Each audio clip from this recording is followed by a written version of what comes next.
Hi, love. It's Dulcie, and welcome to day 2 of your best year yet. Today, we're stepping into reflection, which, depending on your relationship with journaling, can either feel grounding and lovely or like being asked to sort through an emotional junk drawer you've been shoving things into all year. Either way, I promise you this part is worth it. Before we go anywhere, I want to share a discovery I made the first year I ever did this work for myself. I sat down to reflect on my life and realised something slightly embarrassing. The year I thought I'd lived and the year I'd actually lived weren't quite the same thing. In my head, I was someone who valued friendships deeply, who prioritised rest, who made space for the people and practices that mattered to me. But when I looked honestly at the year on a page, what I'd actually been doing was channeling almost every single drop of my energy into work. Not in an inspirational way, mind you, more in a sacrificing my friendships, my health, my peace in the name of being perpetually ambitious way. I don't think I was doing it consciously, at least not all the time. I just hadn't stopped long enough to see the imbalance. That first realization felt like someone had turned on the lights in a very dark room in my mind. That's what today is about. Not shaming yourself, not running an audit to see where you failed, just telling the truth, kindly, and with the curiosity of someone who actually wants their life to feel good, which I know you do. So, the workbook breaks down 10 life lenses, and I know that sounds like a lot, but there's a reason I designed it this way. Most of us judge our year based on whatever part of life is shouting the loudest. So that could be the job that took over, the relationship that wobbled, the health scare that shook you, the family situation that drained you. But your life is bigger than the loudest thing in it. And sometimes the quiet areas hold just as much insight. So let's walk through the 10 lenses together, just so you know what to expect, and so that nothing feels intimidating when you turn to the next page.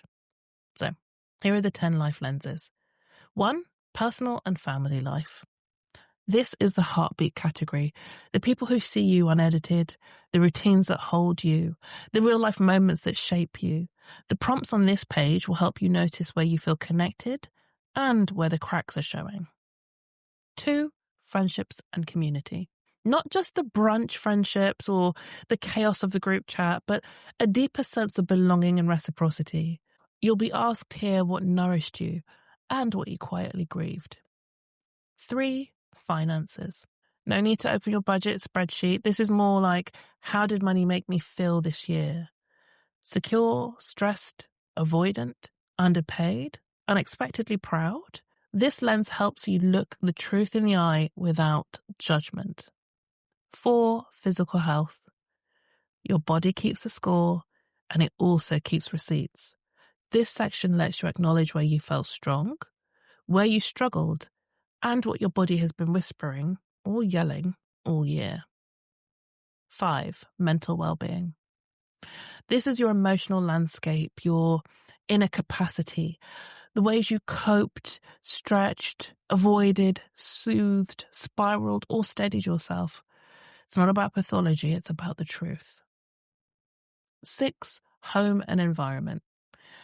This is about your space, your surroundings, the corners that comforted you, and the ones that stressed you out. This one is often overlooked, but can be surprisingly revealing, so take your time with it. 7. Fun, hobbies, and relaxation. This is the joy category, but it's often the first thing to go when life gets chaotic. The prompts here will help you see what delighted you, what you miss, and where life felt a bit too beige. 8. Personal growth. These are the skills you built, the risks you took, mindsets that shifted, the ways you surprised yourself. Yes, even on the years that felt stagnant, there's always something there. 9. Career. This is the work you did, the energy it took, the parts that fulfilled you and the parts that drained you. This is often the loudest lens, so the prompts here help you to see it with clarity rather than overwhelm. And the final one, number 10, spiritual life. Whether you're religious, agnostic, atheist, or somewhere in the still figuring it out zone, this lens looks at meaning, connection, grounding, and whatever keeps you tethered to something bigger than your to-do list. In your workbook, you'll find a page for each of these 10 lenses with prompts that are designed to help you unpick and unpack the reality of the year you've lived. You'll go through what went well, what could have been better, what you want to carry forward, and what you want to leave behind. I want to give you some advice about how to approach today. It's important you take this slowly. Now, you don't have to light a candle and play Enya, unless you want to, but try not to rush your way through it. Write whatever comes up. If a prompt doesn't resonate, skip it for now. If a lens feels thin, let it be thin. If you have nothing to say in an area, that's also incredibly telling. Emptiness can be information. Overflow can be information. And real life often looks like a weird mix of the two. You don't have to do all 10 lenses in one sitting. You can take breaks, come back later, split it across the day or the week, or tackle the most emotionally intense ones when you're in the right headspace. The workbook doesn't expire. You're allowed to pace yourself. And if writing feels heavy at any point, remember that you can replay this audio companion and just think on it. I'll walk you through the spirit of today's work while you do something else, like go for a walk or do the laundry or get the shopping in for tomorrow. Whatever works, works.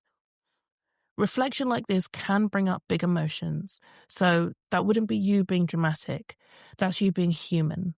Some years feel soft around the edges, others feel like they were sent to test your entire character. Mentioning no names 2025. Whatever comes up for you is welcome. So that's it. That's day 2. 10 lenses, 10 invitations to pause, and 1 honest look at the year you actually lived, not the year you thought you lived, not the year other people told you lived, not the year you told other people you lived. The truth, the unfiltered truth of you. And I promise you, taking the time to do this will make the rest of the week feel clearer, lighter, and far more meaningful. In the words of Kris Jenner, you're doing amazing, sweetie. I'll see you tomorrow for day 3, our play day, which is going to be a little treat. Bye.